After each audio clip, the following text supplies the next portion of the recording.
Цагдаа дотоодын цэргийн байгууллагаас баяр амралтын өдрүүдэд холбогдуулан иргэдийн аюулгүй байдлыг хангах, болцшгүй эрсдлээс урьдчилан сэргийлэх зорилгоор улсын хэмжээнд 1345 чиглэлд 2385 албаагч өндөржүүлсэн бэлэн байдалтай албан үүргээ хэвийн гүйцэтгэж байгааг танилцуулъя.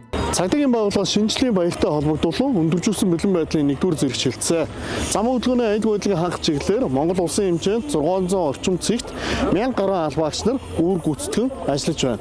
Та бүхэн зам хөдөлгөөнд оролцохдоо анхаарал болгоомжтой зам хөдөлгөөний дөрмийн баримтлан хөдөлгөөндөө соёлтой оролцохыг цагдаагийн байгууллагаас та бүхэндээ уриалж хэлье. Айшлан гэж буй 2026 онд зам хөдөлгөөний дөрмийн баримтлан хөдөлгөөндөө соёлтой бие биендээ зам тавьж өгч хүлээцтэй байхыг жолооч та бүхэндээ зөвлөе.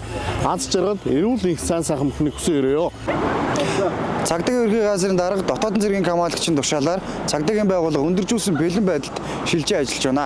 Үүнтэй холбогдуулан авторгуулийн 170 чиглэлд 350 албаагч 24 цагийн хугацаатаар үүрэг гүйцэтгэж ажиллаж байна. Мөн гудамжт бай олон нийтийн газар гэмтэх ресурс өрсөн сэргийлэх чиглэлээр явган эргүүлийн 350 чиглэлд 750 албаагч 6-аас 8 цагийн хугацаатаар 2 ээлжээр үүрэг гүйцэтгэж ажиллаж байна. Ер нь бол цагдаагийн албанаас яг ингээд тавьсан тийм объектуудаар цагдаа нар харагдаж байсан.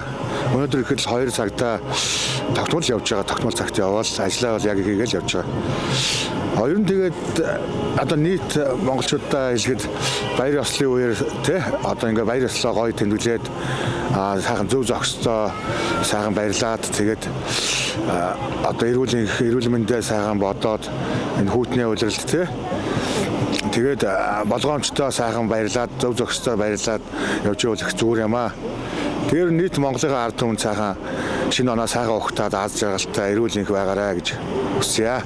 Иргэд та бүхэн цагдаагийн байгууллагаас өгч буй сэрэмжлүүлэг, заавар зөвлөгөөг дагаж мөрдөн баяр амралтын өдрүүдэд альва эрсдэлгүй зөв зохистой өнгөрүүлэхийг цагдаагийн байгууллагаас зөвлөж байна. Хүүхдүүд та бүхэн минь шинэ оноо гэр бүлээрээ баярын ширээнийхээ ард аз жаргалтай инээдгөөртөө гэр бүлээрээ эрүүл энх сайн сайхан шинэ жилээ ухтан аваарай. Хүүхдүүд та бүхэнд шинэ оны минь төргий.